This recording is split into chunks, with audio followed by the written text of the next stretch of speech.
7월 24일 인생 질문 아홉 번째 시간으로 승천하지 말고 우리 곁에 계속 계시면 안 되었는가?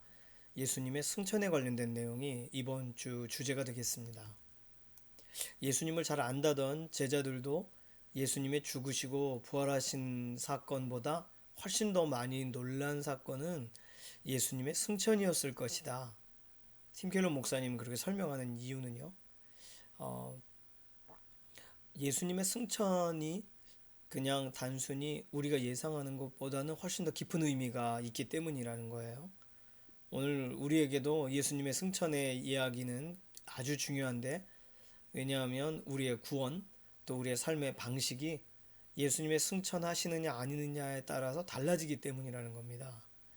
그래서 승천을 제대로 이해할 필요가 있다는 거예요.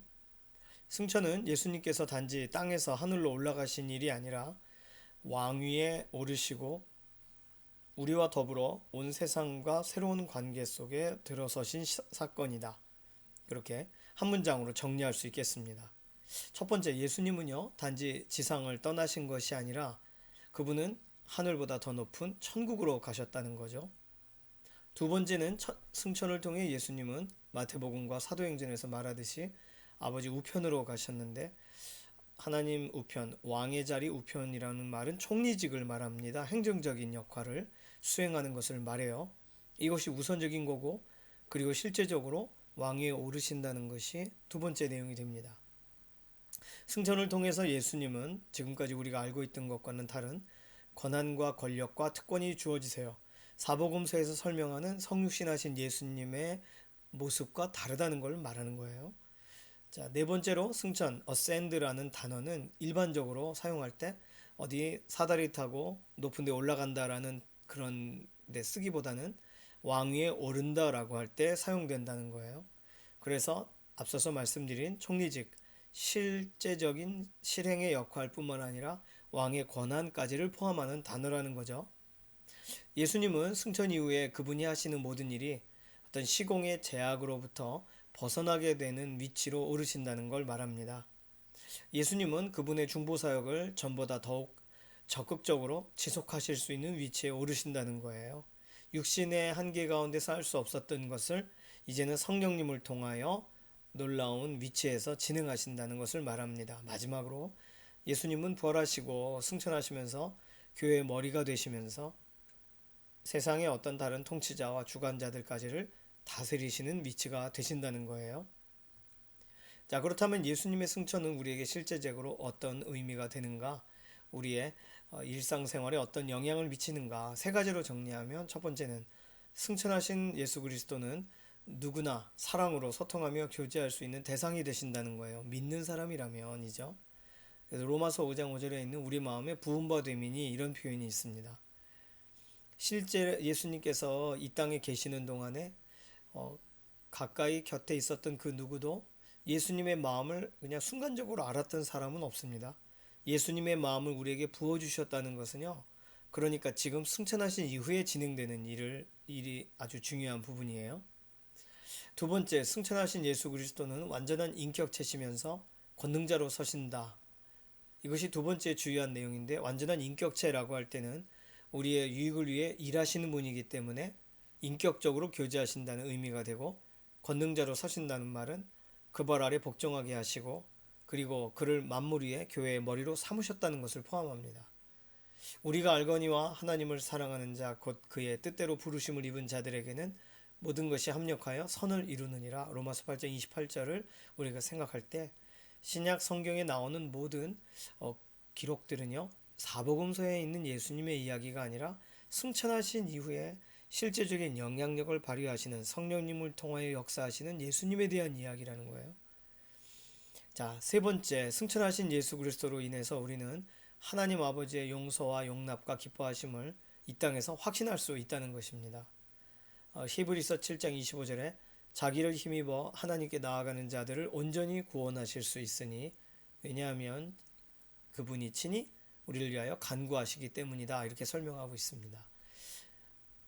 하나님께 나아가는 자들, 하나님께 용납받았다, 하나님이 우리를 받아주신다라는 것을 예수 그리스도로 인하여 우리는 확신할 수 있다는 거예요. 자, 좀 설명이 필요하지만 책에선 이 부분을 좀 더 설명하고 있고요. 세 가지로 간략하게 정리할 수 있겠습니다. 예수님의 승천의 의미, 우리에게 조금 더 와닿으셨나요? 목장의 나눈 부분은요. 사도행전 1장 9절에서 11절, 2장 33절에서 36절의 내용을 먼저 읽으시고 본문을 통해서 가장 와닿은 구절은 어떤 것인지 서로 나누시면 되겠습니다. 두 번째는요. 예수님이 승천하신 이후에 그분의 모습을 정확하게 드러내시는 본문은 스데반의 순교가 기록된 사도행전 7장일 텐데 특별히 56절에는 스데반을 사람들이 돌로 치려고 할 때 스데반이 환상을 보죠. 그가 본 것은 그의 눈에 보여지신 예수님은 어떻게 설명되고 있는지 어디서 무엇을 하고 계시는지를 한번 본문을 찾아보시면 되겠습니다. 자, 그러면서 질문인데요. 그것은 예수님께서 승천하지 않으셨다면 스데반은 이것을 보았을까?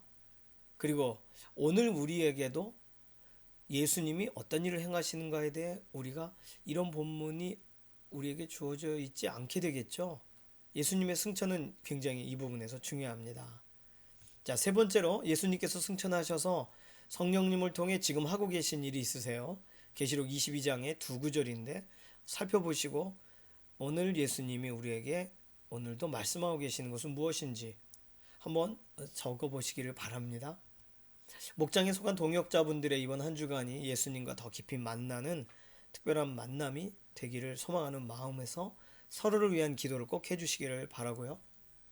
다음 주는 7월 마지막 주 31일 인생질문 10번째 파이널 내용이 되겠습니다. 그리스도인이 되는데 따르는 대가가 필요한가? 마리아의 용기와 관련된 내용 마지막으로 우리의 인생 가운데 질문하시는 내용을 함께 좀 살펴보기를 원합니다. 자, 8월부터는요. 목장 교재를 우리가 지난번 나눴던 철로역정과 같은 그런 좀 기독교적인 상징과 내용들로 가득하면서도 읽기 좀 쉬운 소설을 가지고 기독교 소설을 가지고 모임의 교재로 사용하고자 합니다. C.S. 루이스 잘 알고 계시죠? 그분이 쓰신 나니아 연대기. 나니아 연대기는 책자로 7권이 되는데 그 중에 핵심적인 두 번째 권에 해당되는 사자와 마녀와 옷장의 이야기를 가지고 매주 각각의 챕터별로 우리 신앙적 주제를 좀 살펴보고 삶에 적용하는 내용을 좀 진행하고자 합니다. 사자와 마녀와 옷장의 내용이 다 마무리가 되면 연말에는 지난번 철로역정 연극을 우리가 공연을 보았던 것처럼 영화를 좀 보면서 이 내용을 함께 좀 마무리하려고 하고 있습니다. 그날은 다른 분들을 초청하셔서 함께 영화 상영과 예수 그리스도께서 누구신가에 대해 좀 생각해 보는 자리가 될 것으로 기대합니다. 이 시간 같이 기도합니다. 살아계신 하나님 감사합니다. 우리 인생 가운데 질문하여 주시고 특별히 예수님의 승천의 사건이 우리에게 오늘 얼마나 의미가 주어지는지 예수님이 이 땅에 계속 계신다면 우리에게 주어질 수 없는 놀라운 확장된 사역들을 오늘 어떻게 경험할 수 있는지 좀 살펴보았습니다. 승천하심을 기억하며 이번 한 주간 살아가기를 원하고 믿음의 동역자분들의 이번 한 주간 가운데 완전하신 개입하심, 이끄심을 깊이 경험하는 한 주간이 되게 하여 주시옵소서. 감사드리며 살아계신 예수님의 이름으로 기도드립니다. 아멘.